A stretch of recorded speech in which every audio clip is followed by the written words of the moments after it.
Assalamualaikum warahmatullahi wabarakatuh. Alhamdulillahirabbil alamin. Asyhadu an la ilaha illallah wa asyhadu anna Muhammadar Rasulullah sallallahu alaihi wasallam wa ala alihi wa ashabihi amma ba'd. Alhamdulillah, syukur selalu kita aturkan kepada Allah Subhanahu wa taala.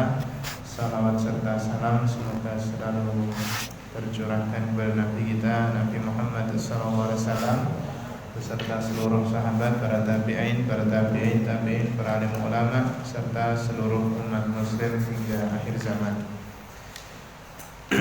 Malam hari ini insyaallah kita masih melanjutkan pembahasan tentang sunnah salat. Sebelum kita melanjutkan, sedikit mukaddimah.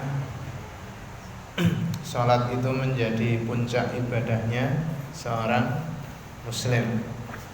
Bahkan dinukilkan ada ijma' dari para sahabat, kesepakatan para sahabat, tidak ada satu amalan pun yang ketika itu ditinggalkan membuat pelakunya itu menjadi kafir kecuali sholat. Ketika seseorang itu meninggalkan sholat, maka dia bisa menjadi seorang kafir, meskipun statusnya di masyarakat masih muslim, tapi ketika dia meninggalkan sholat dia bisa masuk ke dalam kekufuran. Memang ada tafsir, ada perincian pembahasan para ulama tentang hukum-hukum orang yang meninggalkan sholat.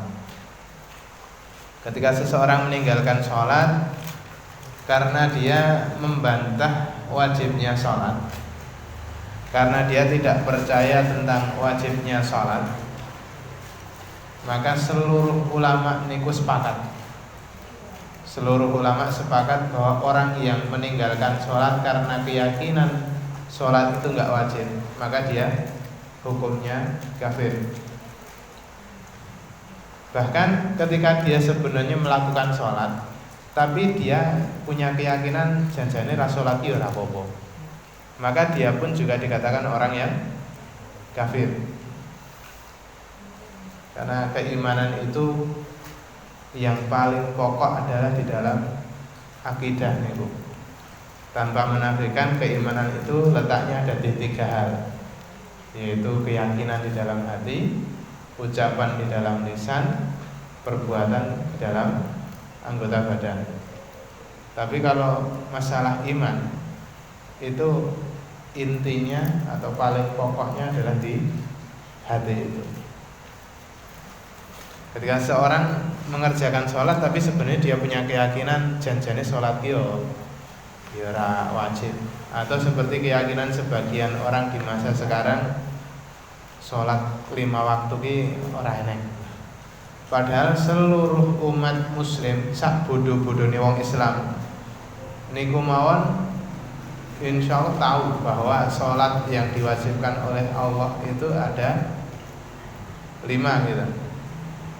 Sehingga oleh para ulama ini termasuk di dalam al-ma'lum minaddin bidarurah, sesuatu yang secara nyata semua orang itu pasti tahu. Sak bodoh-bodohne wong niku mesti ngerti nek salat niku sing wajib 5 waktu niku. Kok ada orang-orang di masa sekarang sing ketoke niku nggih intelek, tapi ternyata dia tidak meyakini adanya kewajiban 5 waktu. Nah, orang-orang yang seperti ini, maka kata para ulama, orang-orang yang seperti ini adalah orang-orang yang telah keluar dari Islam. Orang-orang yang seperti ini adalah orang yang telah keluar dari Islam. Makanya kita penting bagi kita punya keyakinan yang mantap tentang Islam. Innamal mu'minuna alladzina amanu billahi wa rasulihi tsumma lam yartabu. Orang iman itu adalah orang-orang yang percaya kepada Allah dan Rasul, dan juga dia tidak ragu-ragu sama sekali. Kemudian bagaimana ketika ada orang yang meninggalkan sholat itu takasul itu malas. Orang meninggalkan sholat ini ku malas. Jadi ra tau salate niku bukan karena dia niku meyakini bahwa salat itu enggak wajib. Tapi krana wong niki males. Maka ini dirinci. Ini dirinci juga. Ketika dia meninggalkannya seluruh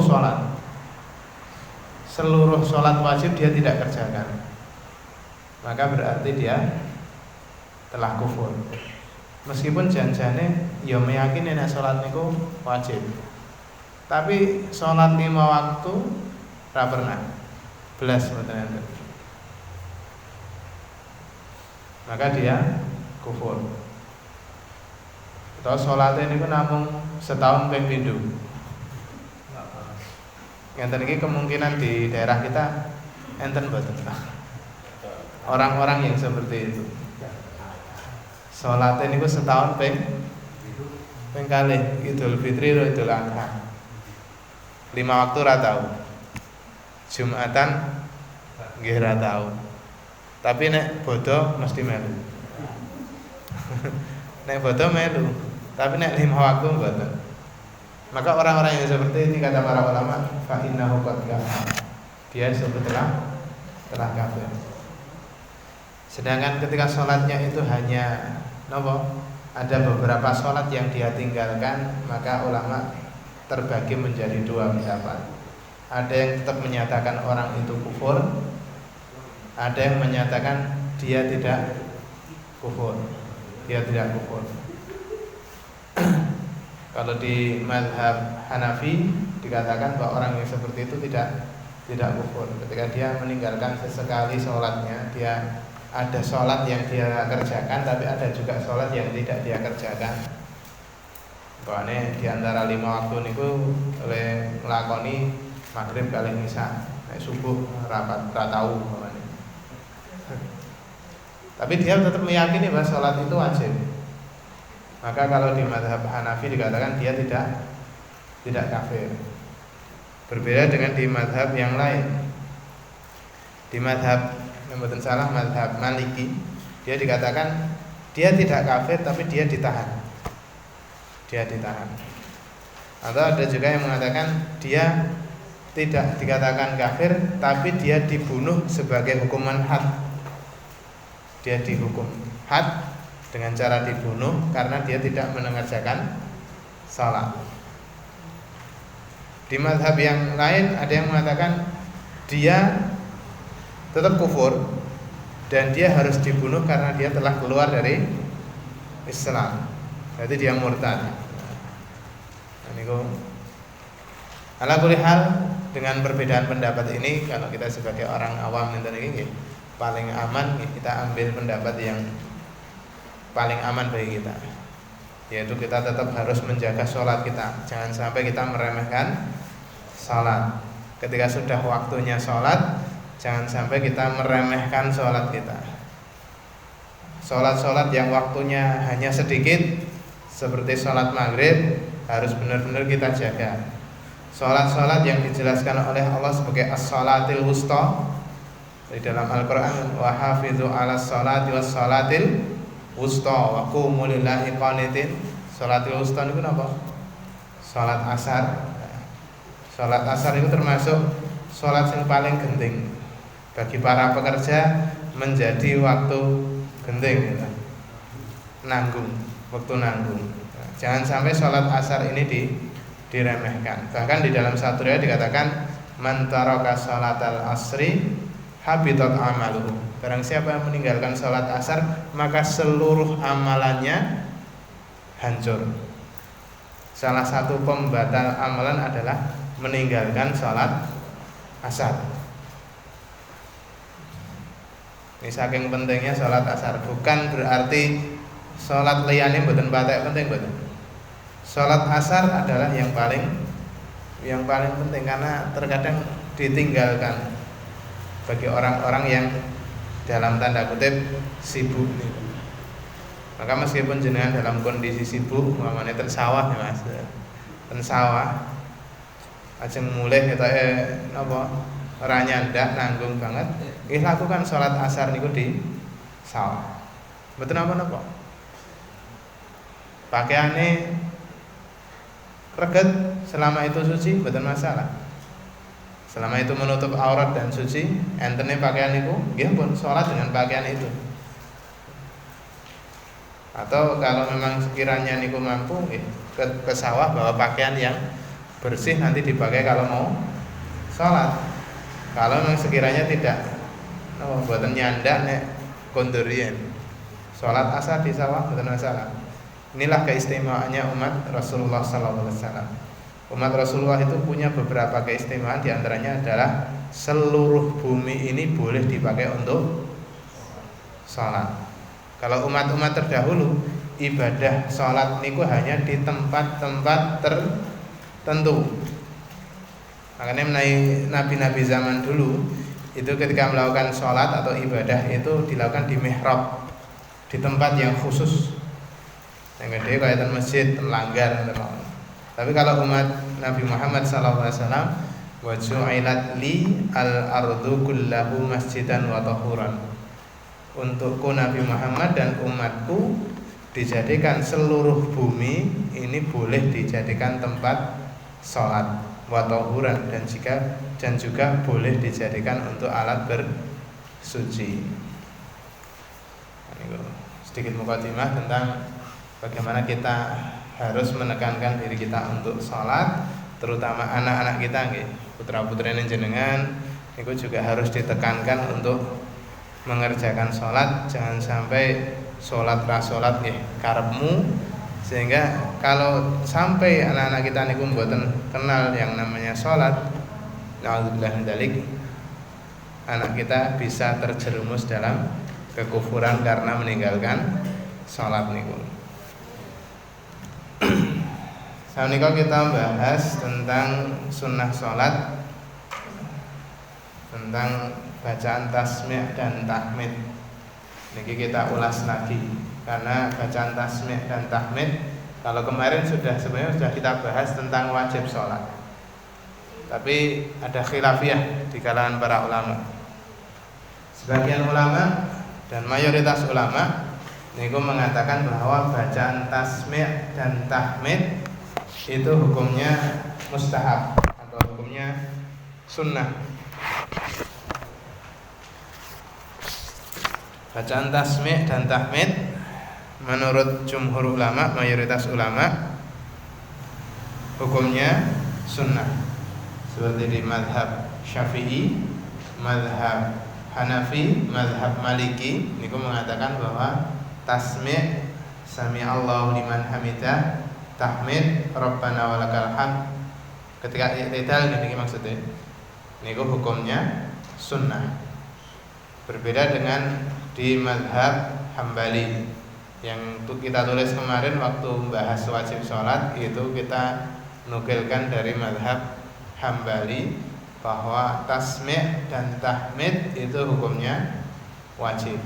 Dan sebenarnya dari dua pendapat ini yang lebih rajih adalah pendapat yang menyatakan bahwa tasmi' dan tahmid itu hukumnya wajib. Namun karena itu ada khilafiyah, maka kita tulis sebagai wawasan kita. Baca bacaan tasmi' dan tahmid ini menurut mayoritas ulama hukumnya sunnah. Kalau bacaan tasmi' itu redaksinya hanya satu, tidak ada redaksi yang lain. Redaksinya hanya sami Allahu liman hamidah, tok niku, tidak bisa diganti dengan kalimat yang lain. Tidak boleh diganti sami'a rabbi liman hamidah. Betul enggak? Meskipun secara arti sama gitu. Meskipun secara arti ini padha gitu. Sami'a rabbi, Tuhanku mendengar kepada yang memujinya. Artinya sama gitu. Meskipun sama, tetap tidak boleh diganti. Ibadah niku ittiba. Pokoknya ngetutke napa sing dicontohke Nabi niku pun benar. Tidak perlu diganti meskipun menurut pandangan pendengaran kita, menurut yang napa perasaan kita niku ketoke luwih penak, luwih cocok, luwih pas menurut kita. Tapi yang paling pas adalah sesuai apa yang diajarkan oleh Rasulullah Sallallahu Alaihi Wasallam. Bacaan tasmi' niku hanya satu redaksi, tidak ada redaksi yang lain. Kemudian untuk bacaan tahmid, sebelum bahas bacaan tahmid dulu, kita bahas tentang sedikit bacaan tasmi'. Kalau sami Allah liman hamidah itu maksudnya adalah Allah mendengar kepada orang yang memujinya. Kalau tafsiran dari Al-Imam Ibnu Qayyim Al-Jauziyah, lafadz sami'a itu sebenarnya mengandung 4 arti, 4 makna. Menurut Ibnu Qayyim, lafadz sami'a itu mengandung 4 arti. Yang pertama seperti pengertian kita, mendengar. Mendengar itu kan berarti menangkap suara. Pendengaran kita itu menangkap suara. Objek suara, ada suara, suara itu kita tangkap. Itu berarti makna yang biasanya. Kemudian makna yang kedua, menurut Ibnu Qayyim, sami'a itu maksudnya adalah mengerti dan memahami. Allah faham dengan orang yang memujinya. Pengertian yang ketiga menurut Ibnu Qayyim, lafadz sami'a itu artinya adalah menerima. Allah menerima.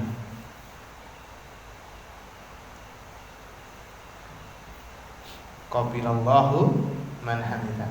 Allah menerima orang yang memujinya. Dan pengertian yang tertinggi dari lafadz sami'a adalah yang terakhir.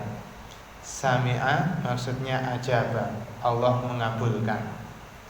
Allah mengabulkan orang yang memujinya.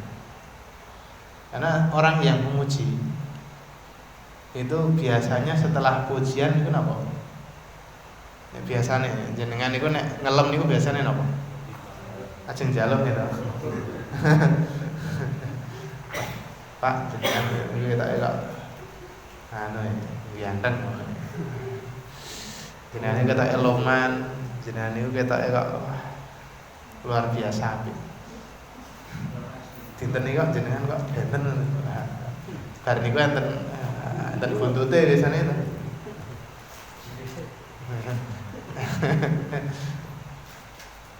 Terus napa njaluk napa? Mbok kula disangoni. Biasanya ketika kita memuji seseorang, setelah itu baru meminta, itu kan akan lebih mudah untuk memberi gitu. Beda lek jenengan njaluk mboten tepo-tepo, ora sopan santun sama sekali. Juk Pak. Ngerti-ngerti njaluk. Biasanya kan diawali dengan pujian. Nah, maka lafadz sami Allah liman hamidah, ini makna yang paling tertinggi adalah Allah mengijabahi, Allah mengabulkan kepada orang-orang yang telah memujinya. Kalau kita belajar tentang adab-adab berdoa, adab-adab berdoa, ketika kita berdoa itu yang pertama adalah diawali dengan memuji kepada Allah. Setelah memuji kepada Allah, membaca sholawat. Setiap jenengan doa niku ampun ngantos kesupen aturan-aturan atau urutan-urutan iki. Nah, ajeng donga niku diawali dengan memuji Allah. Kemudian membaca sholawat. Membaca sholawat. Nah, baru setelah membaca sholawat itu baru kita ucapkan permohonan kita kepada Allah.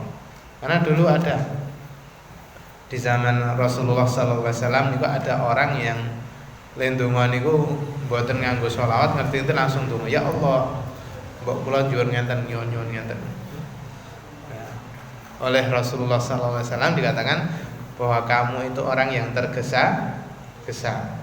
Donga sing ngoten niku adalah doa yang kesusu. Doa yang benar adalah didahului dengan pujian, sholawat, baru sebutkan hajatnya.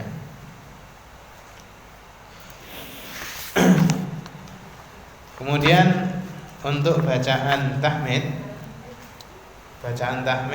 itu bacaan yang kita hafal napa? Rabbana walakal hamd. Meskipun rinciannya pun juga macam-macam. Ada yang Rabbana lakal hamdu, ada yang pakai wa Rabbana walakal hamdu, ada yang ditambahi di depannya Allahumma Rabbana lakal hamd atau Allahumma Rabbana walakal hamd. Yang paling pas niku janjane di wakof napa mboten?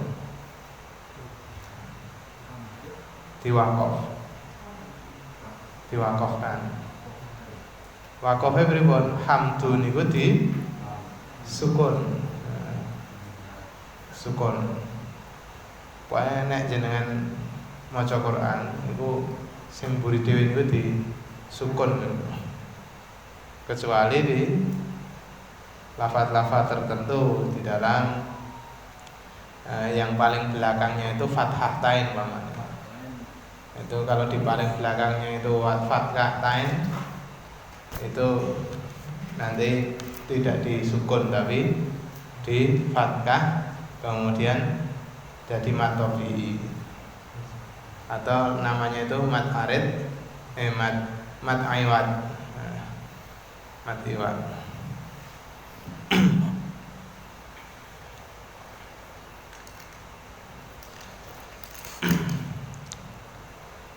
Berarti mengucapkan Rabbana walakal hamd niku hamdun apa pripun?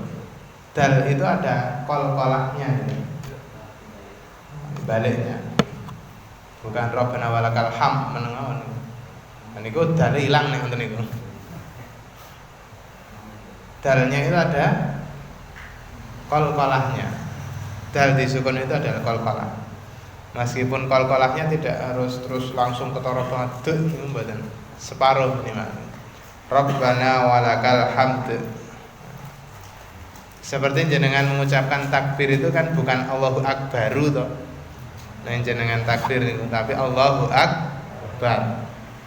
Meskipun lafaz tulisannya niku ra-nya di napa niku? Disukun apa di dhammah tulisannya? Di dhammah. Tenggen tulisannya ra-e niku disukun Allahu Akbaru. Tapi ketika kita mengucapkan takbir bukan Allahu Akbaru tapi kita arep boten enten imam salat atau tiyang kang salat itu terus Allahu Akbaru. Kita mboten enten gitu. Rata-rata kita semuanya mengucapkan Allahu Akbar. Begitu juga ketika kita mengucapkan tahmid ketika i'tidal ini. Kita pakai kaidah waqaf. Rabbana walakal hamd. Rabbana walakal hamd. Bukan ham biasa, tapi ada huruf dal. Jangan lupa ada huruf dal di belakangnya. Rabbana walakal hamd. Biasanya kekeliruannya apa? Terkadang dalem mboten diucapkan. Seolah-olah dalnya itu hilang. Dan itu bisa merubah arti gitu. Nauzubillah dzalik. Makanya kita harus terus belajar. Termasuk masalah Al-Fatihah pun juga kita harus terus belajar. Bisa jadi kita yang di sini pun belum ada yang Al-Fatihahnya itu sempurna gitu. Kula jenengan mungkin kita semuanya belum ada yang Al-Fatihahnya itu sempurna. Saat ini pun enten beberapa fasilitas yang mau belajar Al-Fatihah. Bahkan beberapa orang itu berani bayar. Ada kursus atau pelatihan bacaan Al-Fatihah yang berbayar. Iya, kan? Boleh nggak kita ikut nonton ini?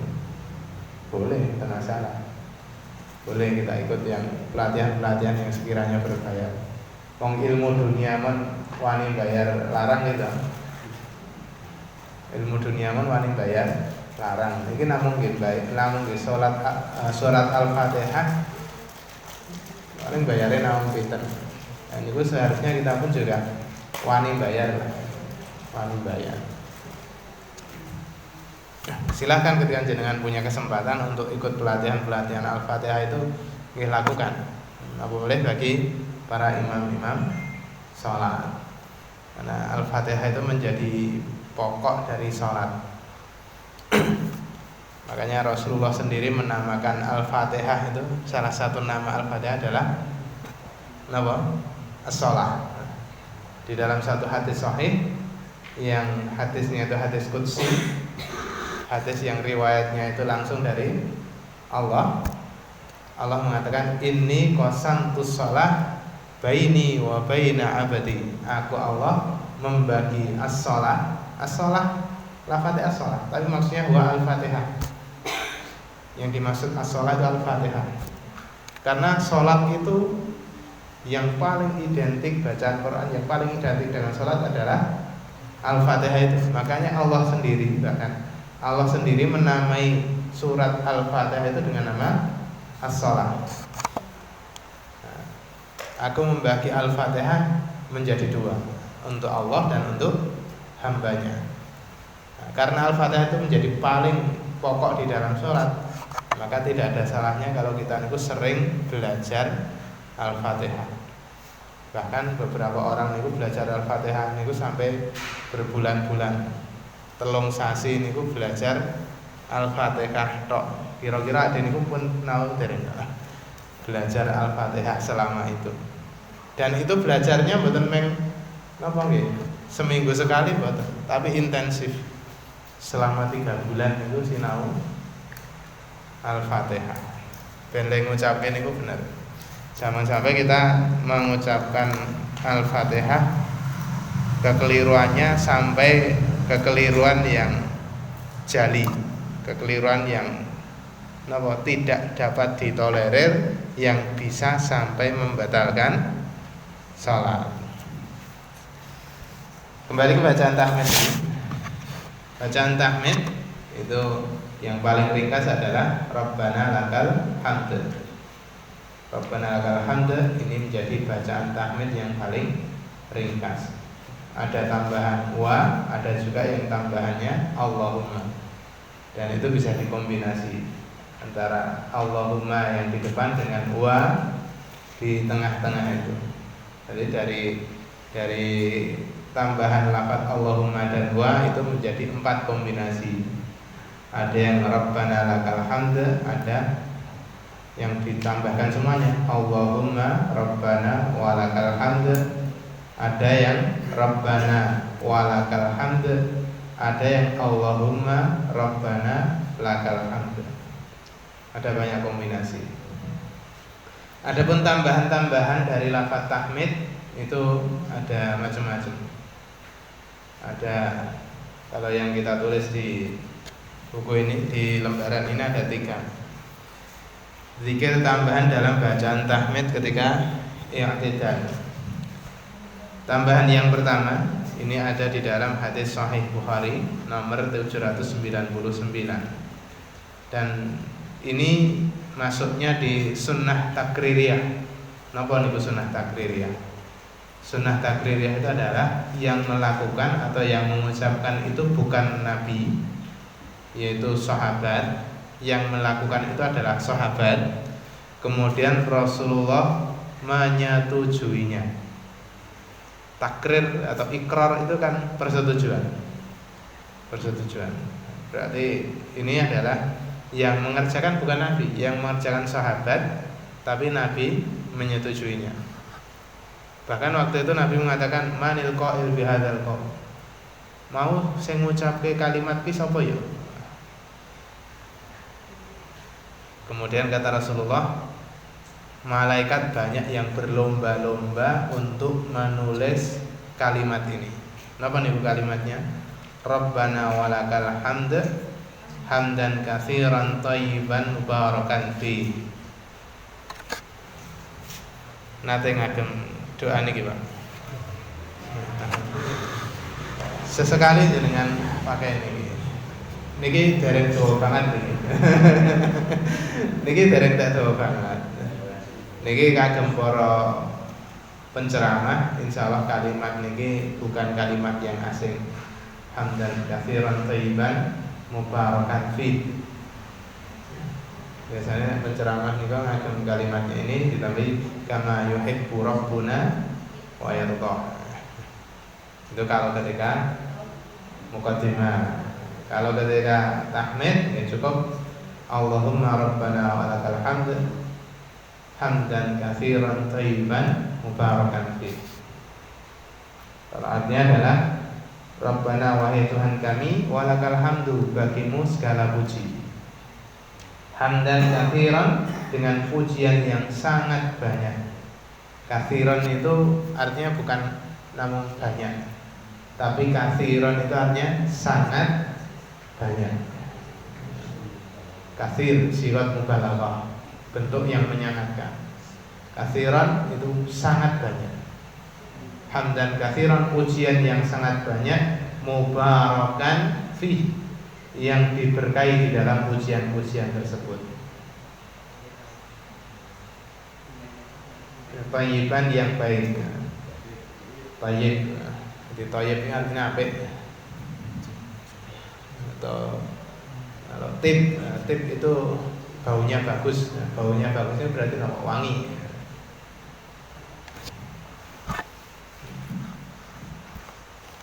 Itu versi pertama dari tambahan zikir di dalam bacaan tahmid ketika i'tidal. Kemudian yang kedua, ada juga zikir tambahan yang bentuknya seperti ini. Allahumma rabbana wa lakal hamd milkus samawati wa mil'ul ardi wa mil'u ma syi'ta min syai'in ba'd. Min syai'in ba'd.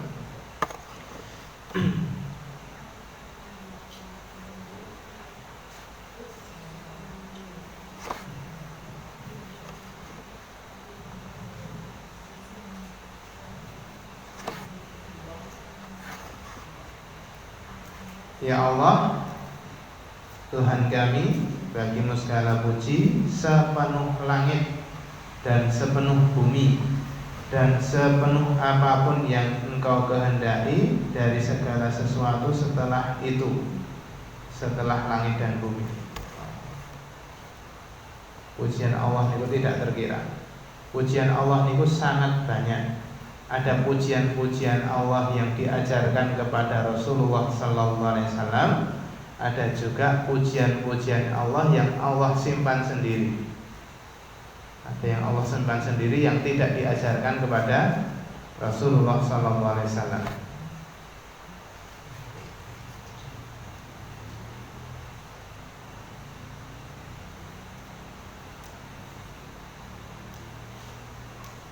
Nah, ini masih mungkin insyaallah. Sing dawa dhewe niki gimana? Niki kita nek nggih awak dhewe kita dadi suwe niki.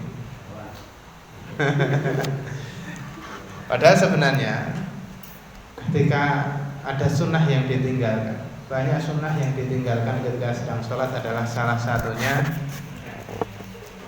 berdiri yang lama ketika sedang i'tidal. Memperlama i'tidal itu termasuk sunnah yang sudah mulai hilang. Bahkan ada yang sholat itu jadi imam pun cepat banget. Sami Allahu liman hamidah, Rabbana lakal hamd. Padahal salah satu sunnah ketika i'tidal adalah i'tidalnya diperlama. Lengatake. Berdirinya pun niku agak lama. Agak lama. Sebagaimana salah satu hadis yang diriwayatkan oleh sahabat yang bernama Al-Bara' ibnu Azib. radhiyallahu anhu dia menceritakan anna Rasulullah sallallahu alaihi wasallam kana ruku'uhu idza rafa'a ra'sahu minar ruku' kana ruku'uhu wa idza rafa'a ra'sahu minar ruku' wa sujuduhu wa bainas sajdataini qariban minas sawa. Antara rukuknya Nabi, i'tidalnya Nabi, sujudnya Nabi, duduk antara dua sujudnya Nabi itu kira-kira hampir sama. Ketika rukuknya lama, i'tidalnya pun juga agak lama. Ketika sujudnya lama, i'tidalnya juga lama. Termasuk sunnah yang terkadang hilang adalah memperlama ketika i'tidal. I'tidal memang cukup Rabbana walakal hamd langsung sujud. Sehingga mungkin kita terkadang perlu menghafalkan yang agak panjang ini. Yang panjang ini Rabbana walakal hamd mil'us samawati wa mil'ul ardi wa mil'u ma syi'ta min syai'in ba'd ahla tsana'i wal majdi ahaqqu ma qala al-'abd wa kulluna laka 'abd Allahumma la mani'a lima a'tait wa la mu'tiya lima mana'ta wa la yanfa'u dzal jaddi minkal jadd. Kalimat burine rada mirip kalian doa kunut nggih. Kalimat yang paling belakang agak mirip dengan doa kunut. Enten sing sering praktek kunut subuh.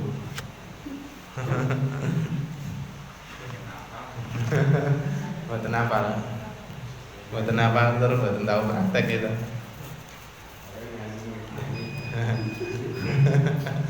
Kalau riyen pisanan gabung salat niku teturi niku malah ten lor kecamatan. Nggih, kula melu salat subuh pisanan tadi. Lah otomatis ana ten niku enten kunute. Nek sing lore KUA mboten enten kunute, nek sing lore kecamatan niku enten kunut subuhe. Ya mboten masalah, karena niku kan masalah khilafiyah. Di mazhab Syafi'i niku disunnahkan melakukan kunut subuh. Dadi nek enten sing kunut subuh mboten sah disalah-salahke. Memang ada dasarnya. Memang ada dasarnya kunut subuh niku. Di mazhab Syafi'i memang ada dasar kunut subuh. Masalah khilafiyah seperti itu kita tidak perlu membesar-besarkan. Meskipun mungkin di tempat kita ora tau kunut subuh, umpamane jenengan mampir teng masjid ngoten melu salat subuh nang pinggir-pinggir mergi, mayoritas kan daerah Nahdien gitu, pinggir-pinggir jalan. Alhamdulillah nek teng Jawa Tengah niku pun mayoritas gitu. Niku ngagem kunut subuh, jenengan ikut kunut subuh niku juga mboten masalah. Ikut mengangkat tangan ketika sedang kunut subuh.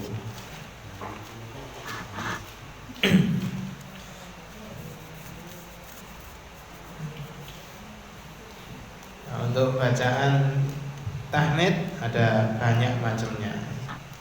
Ada pun 3 ini tambahan-tambahan yang ada di dalam riwayat hadis ketika membaca tahmid sedang i'tidal.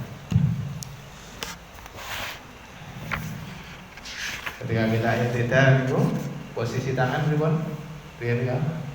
Posisi tangan ketika i'tidal itu ada dua macam. Ada yang sedekap, ada yang irsal atau ngelembreh bawah. Kalau di pembagian mazhabnya, di mazhab Hambali itu ketika i'tidal tangannya sedekap. Ketika i'tidal sedekap itu mazhab Hambali. Kalau jumhur ulama di Hanafi, Maliki, Syafi'i itu irsal, lepas. Dalam posisi ini mayoritas dari kita pakai mazhab Syafi'i gitu. Nah, sing tubeng-ubenge mboten enten. Sak karepe niku.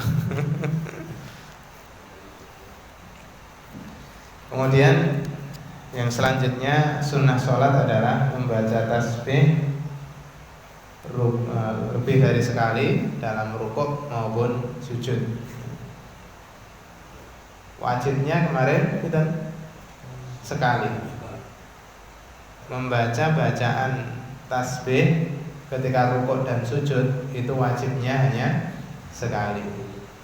Subhana rabbiyal a'la ketika sujud, subhana rabbiyal azim ketika rukuk. Cukup sekali niku salatnya sudah sah. Tapi kalau mau lebih sempurna, lebih dari sekali. Ini berdasarkan salah satu hadis yang diriwayatkan di dalam Sunan At-Tirmidzi. Hadis ini diriwayatkan oleh sahabat Abdullah bin Mas'ud. Rasulullah SAW beliau mengatakan, "Idza raka'a ahadukum faqala subhana rabbiyal azim." Ketika salah satu kalian sedang rukuk, kemudian dia mengatakan subhana rabbiyal azim salasa marratin, 3 kali. Faqad tamma ruku'uhu, maka sungguh sempurna rukuknya. Ini ajeng jenengan sempurna rukuknya minimal dibaca 3 kali. Kalau mau sah 1 kali. Tapi kalau mau lebih sempurna paling tidak 3 kali. Wa dzalika adnahu, dan itu adalah yang paling rendahnya. Paling rendahnya itu 3 kali, minimal 3 kali, maka sempurna rukuknya. Wa idza sajada faqala subhana rabbiyal a'la salasa marrat faqad tamma ruku'uhu wa dzalika adna. Ketika dia sujud, maka dia mengucapkan subhana rabbiyal a'la 3 kali, maka sujudnya sempurna, dan itu yang paling rendah.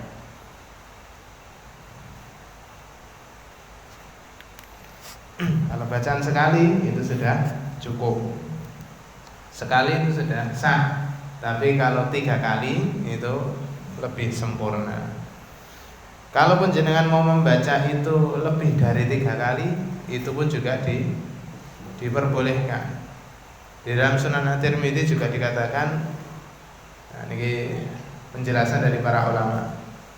Kalau bagi imam ini, agar makmumnya itu bisa membaca 3 kali, maka kalau imam itu dianjurkan paling tidak 5 kali. Ini penjelasannya para ulama di dalam Sunan At-Tirmidzi. Umpama jenengan membacanya lama pun juga diperbolehkan. Ketika rukuk dan sujud itu tidak boleh membaca Al-Quran. Dulu sudah kita baca hadisnya ya. Larangan ketika rukuk dan sujud adalah membaca Al-Quran. Ketika rukuk diperbanyak memuji kepada Allah, ketika sujud boleh berdoa kepada Allah. Baik itu sujud yang pertama, yang kedua, ataupun sujud yang terakhir. Tidak ada pengkhususan membaca doanya hanya di sujud yang terakhir. Ini kok tidak ada dalil yang menguatkan pendapat itu. Nah, sebagian ada yang melakukan prakteknya adalah berdoanya dikhususkan di sujud yang terakhir. Sujud rakaat terakhir, sujud yang kedua dari rakaat terakhir. Nah, itu dia mengkhususkan doa di situ. Kalau mengkhususkan di sujud yang terakhir itu tidak ada dalilnya. Tapi yang ada dalilnya adalah berdoa di setiap sujud. Berdoa di setiap sujud. Dan kalau jenengan itu jadi makmum, ya ngikuti imam tentunya harusnya. Ketika imamnya sudah bangun gitu, jenengan mboten sah terus suwe-suwe le doa, malah ketinggalan suwe ini. Ketinggalan. Karena perintahnya yang wajib adalah fa idza sajada fasjudu wa idza rafa'a farfa'u. Ketika imam rukuk, ketika imam sujud maka sujudlah. Ketika imam bangun maka bangunlah. Nah imam bangun nggih segera ikut bangun. Mboten kok imam wis tangi jenengan isih penak-penak sujud ndonga. Malah keturun. Keturun. Bablas. Wis sujud kebablasan. Nah, kula zamane cilik tau ya sujud niku bablasan. Pas traweh krana le buka niku kewareken, le traweh niku ngantuk. Traweh lagi angsal pinten rakaat niku le sujud niku sampeyan turu. Tangi-tangi le ngaji mun rampung. Mboten kok salate mun rampung, tangi-tangi niku le ngaji mun rampung. Wis saking anglere niku. Mboten kusuk ngoten niku. Kusuk niku antara hati dan ucapan dan perbuatan itu selaras. Tapi nek meneng mawon niku mboten bukan takrif, bukan pengertian dari khusyuk. Insyaallah sementara niku riyen ana wonten pertanyaan terkait niki.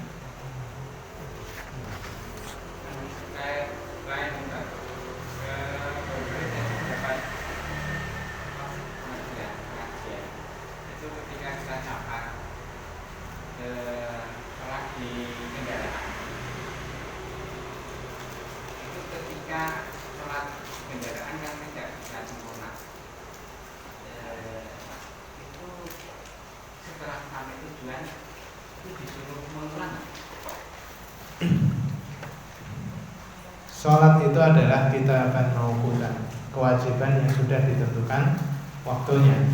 Ketika kewajiban itu sudah dilaksanakan pada waktunya, meskipun dilakukan secara tidak sempurna, maka kewajiban itu sudah sah. Ketika kewajiban itu sudah sah, maka tidak ada kewajiban untuk mengulangi. Ketika kewajiban itu sudah sah, maka tidak ada kewajiban untuk mengulangi. Bahkan ketika seseorang itu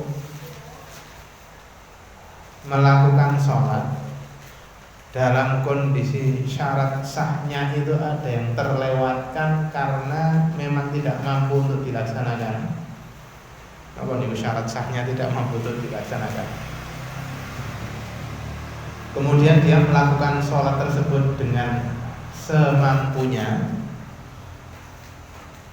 maka ketika syarat sahnya sholat itu mampu untuk dikerjakan dalam waktu yang selanjutnya, dia tetap tidak punya kewajiban untuk mengulangi sholat tersebut. Contohnya, ada orang yang dalam kondisi pakaiannya najis,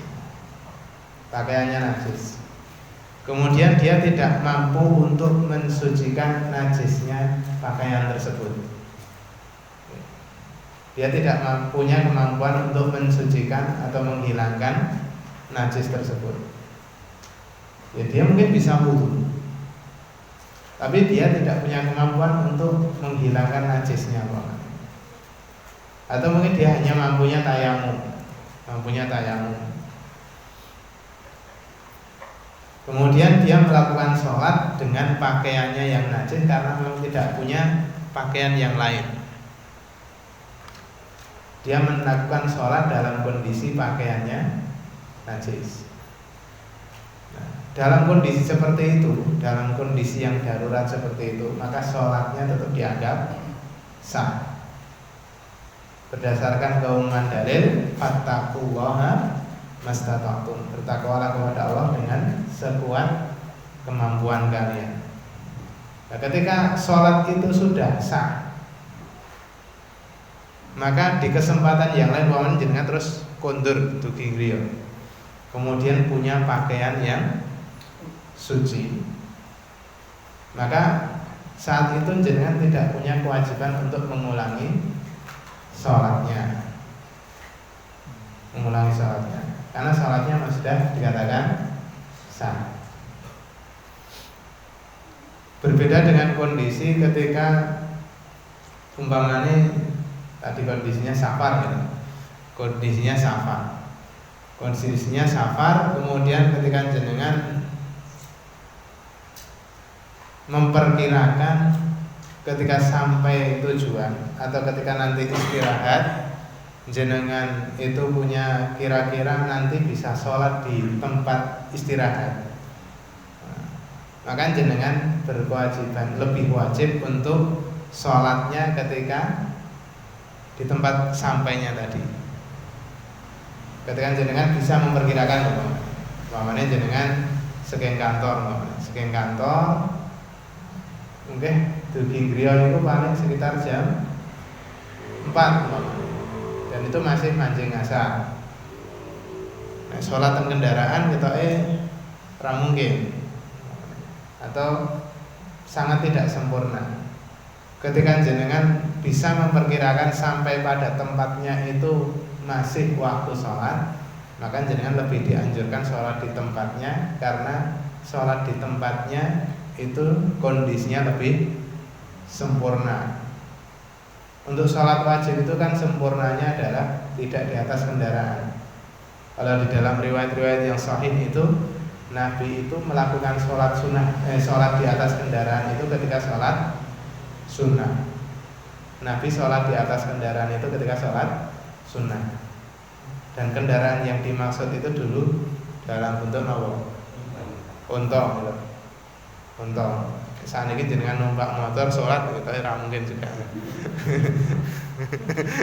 Ini aja dikiaske ten motor angel itu.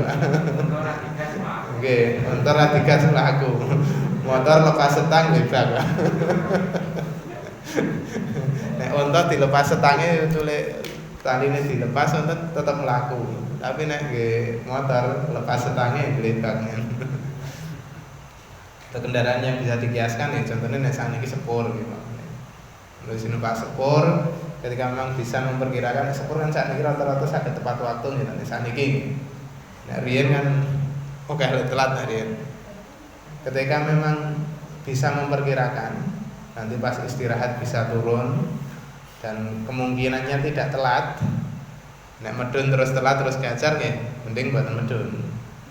Tapi kalau bisa sampai tujuan atau bisa istirahat yang sekiranya cukup untuk sholat, sampai di tujuan itu atau ketika istirahat yang cukup untuk sholat itu dilakukan sholat wajib. Tapi kalau memang kira-kira niku sampai tujuan sudah habis waktunya, maka lakukan sholat ketika sholat wajibnya ketika di atas kendaraan.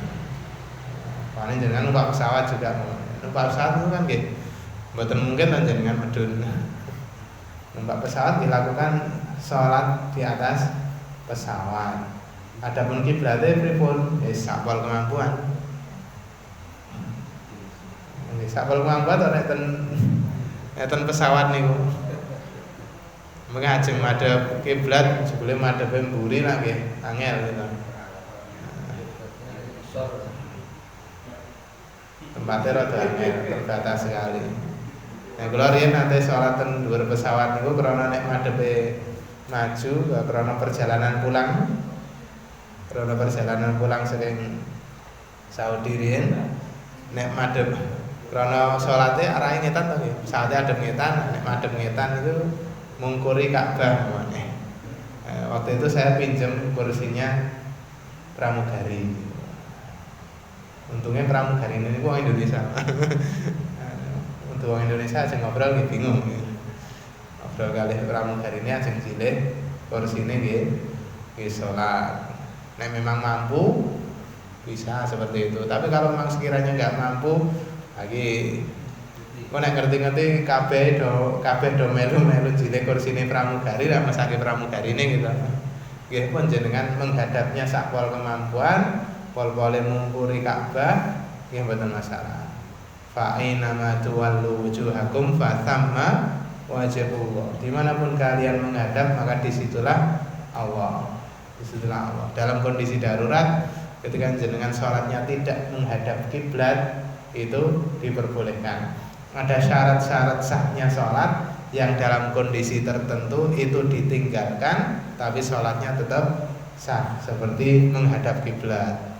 Dalam kondisi yang tidak memungkinkan, pol-pole boten menghadap kiblat, boten masalah. Kemudian pakaian yang suci itu kan termasuk syarat sahnya sholat. Ketika kondisi tertentu yang betul-betul tidak bisa pakaiannya suci, nggih pun dalam kondisi pakai pakaian yang najis itu, sholat dengan pakaian itu bisa kemampuan. Atau bahkan dalam beberapa kitab fikih dikatakan wudu nggih mboten saged, tayamum nggih mboten saged. Pripun niku? Wudu ora iso. Tayamum nggih mboten saged. Terus piye niku boleh salat? Debu nggih mboten enten sama sekali mamane. Nggone niku resik sik. Ora ana debu. Sehingga wudu nggih mboten saged, tayamum nggih mboten saged. Pas mamane nanggung dari lebu kunjara, kunjarane resik. Kunjarane bekase koruptor mawon resik. Jadi ajeng tayamum mboten saged.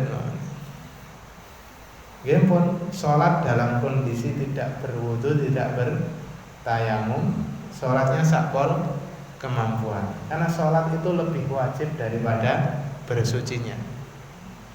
Bersuci itu adalah sarananya untuk salat. Sedangkan salatnya itu adalah yang wajib mutlak, itu adalah salatnya. Maka lakukanlah salat sakpol kemampuan, dan ketika salatnya itu sudah dikerjakan, maka tidak ada kewajiban untuk mengulang salatnya. Insyaallah mantap. Mungkin hampir sama tadi. Misalnya saya datang ke masjid, tapi sudah di luar jam sholat, dalam artian jamaah sudah pulang, sehingga kan sholat sendiri. Saya sudah sholat sendiri, selesai. Tadi kan sholatnya istilahnya ya istilahnya komplit lah, selesai. Terus mungkin setelah beberapa saat datang orang masuk masjid sholat. Terus saya berkeinginan tadi saya kan sholat sendiri. Yeah. Kalau sholat sendiri kan istilahnya cuma satu, ya satu. Nah, saya menemani orang ini sholat, harapannya untuk mendapatkan nilai lebih dari sholat bersama. Gimana? Yeah. Orang melakukan satu kali sholat satu macam sholat wajib lebih dari sekali itu diperbolehkan. Namun itu bukan wajib. Yang ditanggapi Pak Nasiro kan, apakah saya punya kewajiban untuk mengulang? Itu tidak punya kewajiban. Tapi kalaupun dia nanti mengulang, itu diperbolehkan.